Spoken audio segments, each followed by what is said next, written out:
From the Autoline studios, here is your host, John McElroy. Want to thank you all for joining us on Autoline this week, where the discussion is going to be about some of the early formative years of the UAW, and that's because we've got a great book here called Built in Detroit, a story of the UAW, a company, and a gangster. And we've got the author of that book with us today, Bob Morris, a son of a very leading UAW executive. And Bob, want to thank you for joining us here on Autoline this week. It's great to be here. Thank you.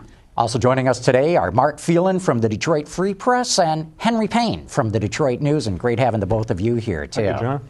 You know, Bob, I think everybody knows a little bit about the early years of the UAW, the sit-down strike in Flint against General Motors, the battle of the overpass with the Ford Motor Company. Yep. But what your book really shows is that the true formative years of the UAW were at the Briggs Manufacturing Company, something I really knew nothing about. Well, it was Briggs, but it was other plants around the city, some of the big three, and Hudson and Packard and the old companies. But Briggs was an incredibly important plant because they built bodies for Ford, Chrysler, Dodge, Packard, Hudson. You had body by Fisher for GM, and then Briggs.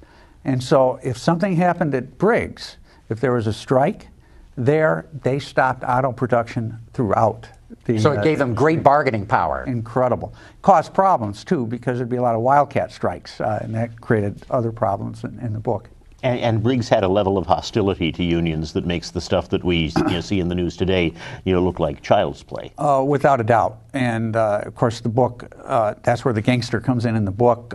Ultimately, Briggs fought, much like Henry Ford did, the organization by the UAW. When it was organized, they dragged their feet on contracts. People would get fired for a lot of different reasons. At the bottom line, it was to figure out how to weaken the union, weaken strong leadership.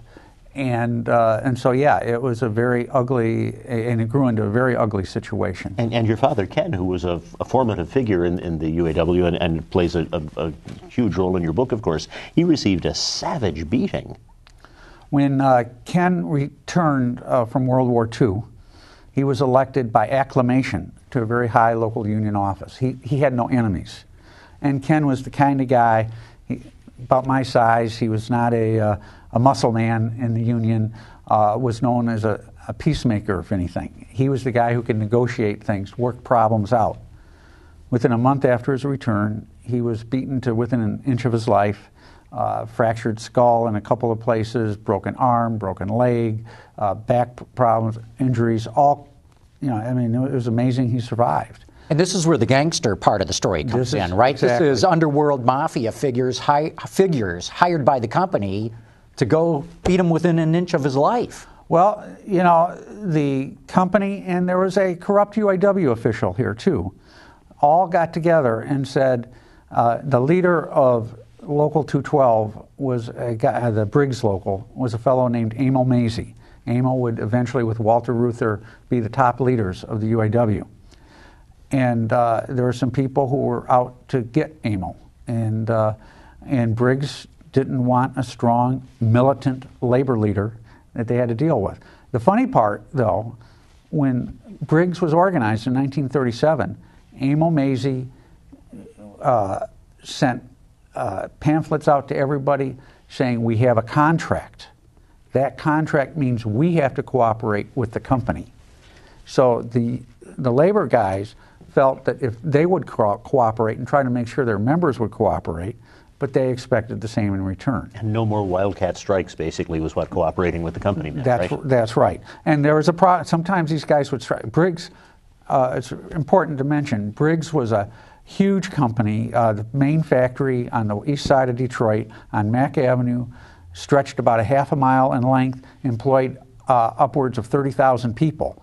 And so it was a very difficult place. Pete Waldmeyer told me he worked there when he was a kid. And this is in the 50s. He said, I don't know how anybody could manage that place. So it's a very difficult place to manage, and there were a lot of wildcat strikes. Bob, one of the things interesting to me, I mean, this town, this is a real 21st century town. Of course, now we're into the 21st century, and that's going to write a whole new chapter of manufacturing history. It's gone so global now, but the early half of the 20th century in Detroit is the incubator of American manufacturing as we know it today. I mean, Henry Ford, the Chrysler brothers, this extraordinary assembly line manufacturer that started up here in the early part of the 20th century is about this huge immigration into this town. The $5 a day work. You go from the production of a few hundred cars a year to millions of cars a year. I mean, just this incredible boom town. It's a labor mecca. People are coming here from everywhere. They can't believe that they're getting paid $5 a day.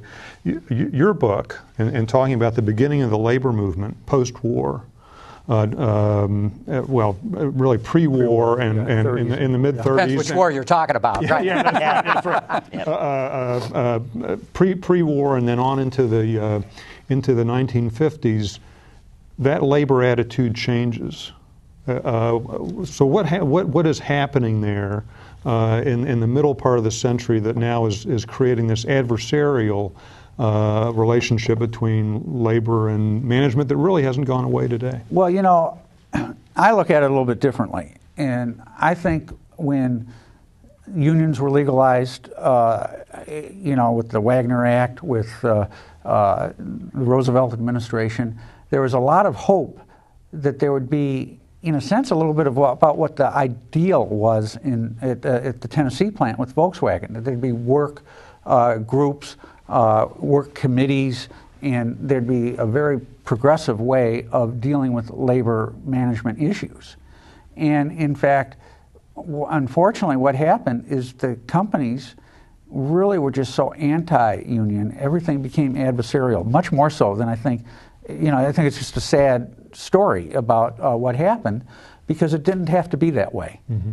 And one of the important points with the labor leaders, and maybe that affected some things too, these labor leaders were incredibly young, incredibly smart. They would have succeeded at anything they wanted to do. In the chapter on World War II, I spent more time on it than maybe I should have, but it tells a story about my father, Ken, who really thrived during World War II in the Army Air Corps. And it demonstrated to him that he could do whatever he wanted to do. And what he wanted to do was come back to Detroit and try to build a strong labor movement.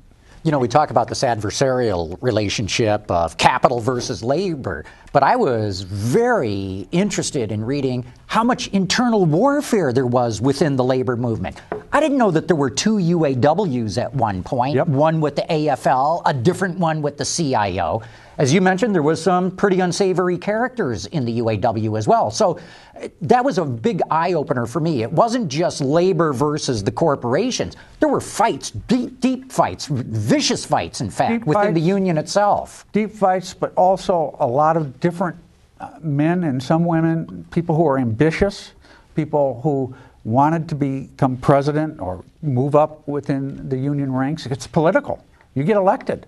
So you have a whole, a lot of different dynamics are going on. But the other element, especially that I think highlighted the 30s and what I tried to get into, it was Harry Bennett who tried to co-opt the first elected UAW president, Homer Martin, to essentially make the UAW a company union. And Harry Bennett, of course, being Henry Ford's right-hand man. The goon, as it were, as he's been depicted in history for Henry Ford. Harry Bennett was one of the most unique, one of the most powerful people who ever lived in the state of Michigan. And he ran the largest private army in the world, and he recruited from Jackson Prison. He was on the parole board, the state parole board. So that was the people who the labor movement guys were dealing with. That was the people on the Battle of the Overpass. Yeah. Well, and one of the interesting stories that you tell in the book, and I mean, it's a history, but it's a book full of really fascinating stories about very interesting characters. Your father and Maisie and others, and there's a fascinating story, where Ford didn't want production at Briggs disrupted because it was where Ford got the bodies for its cars. And if I recall correctly, he sent Harry Bennett to meet the local leader, the UAW leader at Dick Frankenstein. Briggs, and he said, look, Mr. Ford does not want to support the union, but he wants this strike to go away. What do you need? And that, I thought that was fascinating and was not something that I expected. Exactly. I mean, it was very interesting. Henry Ford was opposed to unions without question, but number one, he wanted production. He didn't want any slowdown in production. He wanted his manufacturing lines to keep moving, to keep building cars, and that was the number one issue. And if anything affected production, he'd tell Harry Bennett, Harry, deal with this. And of course, Harry Bennett would do whatever his boss wanted by whatever means necessary. Is that attitude, do you think, why when Ford Motor Company finally accepted the idea that the union's here to stay, that in many ways they went from having the worst imaginable relationship to a pretty good one with the union? You know, actually when I did most of my research on this book down at Wayne State at the Reuther Archives, and Doug Fraser had an office there. And Doug's an old family friend, but we would talk a lot about this. And he said, you know, I asked him kind of a similar question. And he said, it was amazing. We'd fight like hell to get a union, and then once we got a contract, we got pretty much whatever we wanted. You know, I mean, it was pretty, interesting, and that I think also goes back to your point. Well, and what's I come from a manufacturing family, sure, from electronics family, and I can tell you there's no company founder who puts the capital and the risk into that company that wants a second management in his company. I mean, there's no executive I know that wants a union in his shop. But I think the experience of the UAW in those formative years have taught entrepreneurs how you treat labor properly. I mean, you come in and you create an environment from the ground up where the workers have a say from the get-go, because the conditions you're talking that you describe in Briggs with the presses and whatnot. I mean, these were horrific conditions. Yeah. And at some point, it's not enough that these guys get paid a lot, because other industries come in and they match that, and unions, I think, had really improved working conditions to the point today now where it's hard for unions to get into new plants because management are so focused on keeping their workers happy because they don't want that second layer of management second guessing them in the plant. So what you're saying is that the strong unions build the model that other businesses copy to make sure they don't have a union. So without the union to be there in the first place, workers would be right back where they were in the 1930s. Right, and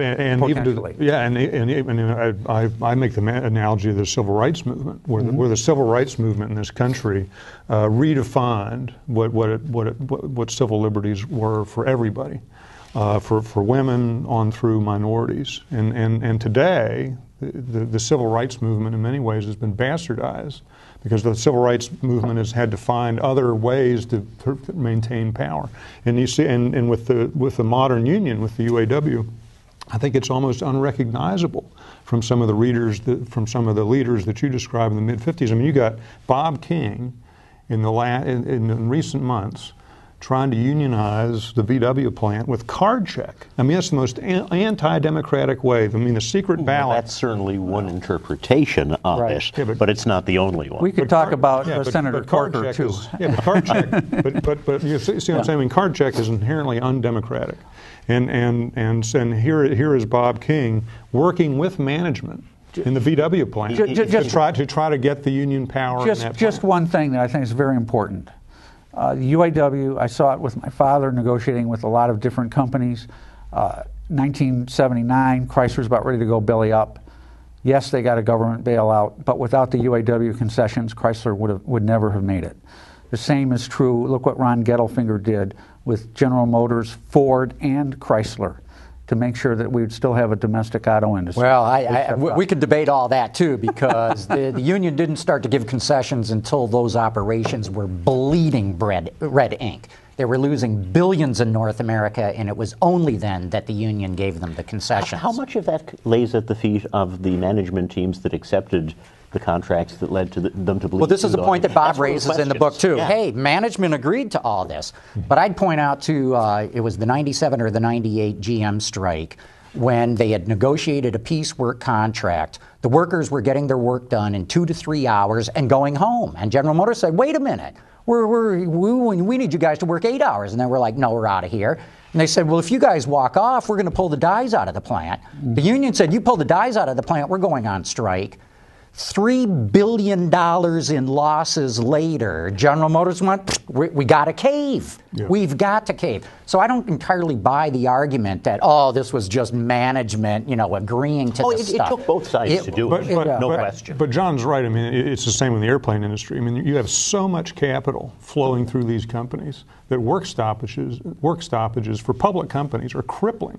So you want to come to agreement with the unions to prevent that from going, and that goes back to my original point, which is good companies today do everything possible to keep a union to keep labor out because they don't the work rules slow up production, but the threat of strike throws up production, and so it behooves any manufacturing industry today to do things right with their workers so they don't unionize. Well, and I know some of that, and I generally think there's always two sides to every story, but I do think that at the end of the day, look at where the labor is today and what they're doing in the plants, working with management. They know that if nothing else, they know that if the auto plants go away, they go away. So there's a mutual effort. And what is an auto plant today? It's such a different place than it was in the 30s and 40s. Even the 70s, because I worked them in the 70s. And I tell you, they're way better than even that. You need college, 2 years of college before you're even going to get hired. Here's what I wonder, Bob, is I understand, to Henry's point, and agree with it actually, why management does not want a union in there. Mm-hmm.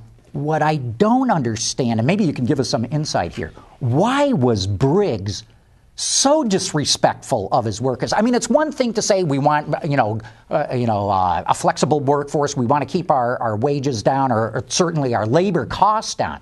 But I mean, the way they treated the workers in that Briggs plant was totally unacceptable. And Henry Ford was the same way. And I'm wondering, Briggs and Ford are kind of the same. Very little education. Briggs, quit school at 14, went to work. He started out as a common laborer. Right. Very bright guy, obviously. He didn't get to the top by accident. But do you have any insight? Why did these people disrespect and treat their workers so poorly? Well, of course, the bottom line was one of the reasons. It was about money. Henry Ford, we talk about the $5 a day wage, but not everybody. In fact, most people actually didn't get their $5 wage. And so, and there was a whole spying operation set up that if you lived in a certain way, boom, you'd get $2.75, not the $5. I mean, so that happened. What did Ford do when he went to the $5 wages? He sent his body manufacturing to Briggs, where they paid cheap wages. So I mean, he's balancing everything out, as did Briggs. I mean, it's a sad story about Briggs because they were a very creative company. They built some of the first, most unique, totally inline bodies that were made. Enclosed bodies. Because in the early days, there was no roof to the car. Exactly. They did it, and he found a way to do it cheaper. So it was a really neat story. Just so some people don't know, because after reading your book, I had to go do some research of my own. Briggs was very pioneering. They bought the LeBaron Body Works company. And all of us know the Chrysler LeBaron. Well, guess what? It was an old Coachworks company. They did some of the original Woodies, with the wood on the outside of the car. They were very innovative, and they did a lot of styling before the car companies had their own internal styling department. But then something happened in Briggs where they became so terrified of the unions. This goes back to 32, before the UAW. And they had a terrible strike in 32. But all of a sudden the management shifted. And it shifted to going after the unions or any possibility of a union. And rather than on that creative side, And you could see it in the company, and you could see how after 32, the company really wasn't the same company because their focus wasn't on creativity. It was on how we're going to get these bastards from the UAW. Yeah, and that is such a mistake. And again, look at the United States today. Where is all the employment in the auto industry? It's all in non-union shops. It's in the transplants have come here. Well, not all, is a really but big word. But half, Come on. certainly. I mean, but you look at the growth in auto employment in the last couple of defining decades. the terms is important. Yeah, has all been non-union with the transplants, and it's been the union jobs that have been going away. And I'll give you a good and I think that's management, but I think unions are learning from that as well. And I'll give you a good example. There's a town outside of Indianapolis. I covered this story a couple of years ago, and there was a stamping plant, GM stamping plant, had to be closed during the restructuring.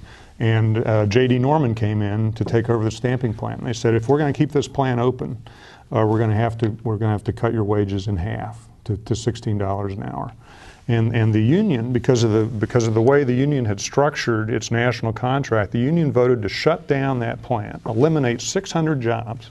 Which would be jobs for a new generation. That destroyed a lot of local businesses. I mean, this was a union that basically destroyed a community, so that the 600 workers at that plant would go on to more senior positions elsewhere in the country. And I think workers at VW and workers at Kia look at that and they say the unions are a barrier to employment. And how did the UAW? Because the early days of it, the story is of communicating and explaining, you want me on your side to the workers. Get me on your side and your life will be better, your job will be more secure. Has the union lost the ability to communicate that to people? Well, yes and no. It was very interesting, and this is anecdotal, but when General Motors was going through bankruptcy, I several times listened to television interviews, and workers would say, my God, I have a union that's protecting me. Without the union, where would I be? And to your point about workers, the union jobs are gone. My understanding is through the negotiations that have gone on, union jobs are coming back from Mexico and other places. So it's not all black and white. I think in the South, there are some incredible cultural issues. I could have you come to some dinners with my in-laws who are from the South, and we would have an interesting discussion because you mention UAW and they go nuts. They don't know why they're going nuts. You know, the salaries they're making are not very good. They don't have very good benefits. But boy, unions, that's just a foul word. And so there's a challenge that labor has to make sure people understand what's going on. And it's a hard challenge. And I don't know that I've got all the answers, except I do know that based on what history tells us, labor unions can be very good. You know, people talk about our declining middle class. We haven't had any middle class is basically where it was in 1973. Wasn't it funny that as the middle class has declined, so has union membership? Well, maybe if union membership had been more stable, maybe our middle class would be better. Are our kids really going to be better off in the future? This may be the first generation where that gets turned around. Well, one of the exciting developments I think that's happened in the state, and this is very much a part of the Southern culture that you talk about, is the advent of the right to work movement. And I think with the right to work movement, I mean, for a long time since I've been covering politics, before I joined this special class of auto reviewers, but in covering politics, the UAW had become a political arm of the Democratic Party and was feeding money to the Democratic Party, and there was a lot of members who felt alienated by that. And I think with the right to work movement, I think it's going to refocus unions on the worker. That we have to make sure that the workers are happy. I don't think it will. Not in the case of the UAW. And the reason I say that is the UAW is already in, I want to say, 6 or 7 right-to-work states. Yep. 2 of which have, just in the last few years, flipped to right to work. Right. And the union has lost negligible number of members. And there's a very interesting thing here that there's a true difference between blue-collar unions and white-collar unions. And the blue-collar people, brothers and sisters, stick with their union. The white-collar, not so much. Well, I think there's another issue. The white-collar bleed is... I want to hear about this because we're getting down to the very end. Well, I think there's another issue, and it's really important, and especially for people at this table. What did we go through in the 60s, 70s, and even 80s? Poor production, poor quality. Well, when you've got workers who are maybe at odds with each other about dealing with collecting union dues, whatever the case might, joining the union, that is not good for the auto industry. And I think that's a potential problem. I think the big three, at least some people there, they've realized that, and I think they kind of wish they took a little stronger role on that issue back a couple of years ago. The other thing I think that's really important, we talk about right to work. People, it sounds good, but you know what's not talked about is that, all right, you don't want to be a member of the union? Fine, don't be a member. But yet under federal law, if I'm a union and I negotiate a contract for my union members, the non-union members get all the same benefits. Is that fair? I don't think so. And with that, we're going to have to wrap up. We got a whole nother show here that we're going to have to shoot. As you can tell, this book has sparked a whole bunch of debate right here at this table. I highly recommend it. I learned a ton. It's called Built in Detroit. Where can you get it? You can get it on Amazon.com or BarnesandNoble.com at any format. And it's at some bookstores in the Detroit area, but for sure you can get it there. Bob, thanks so much. Same for Mark and Henry, too. And I want to thank all of you for having tuned in.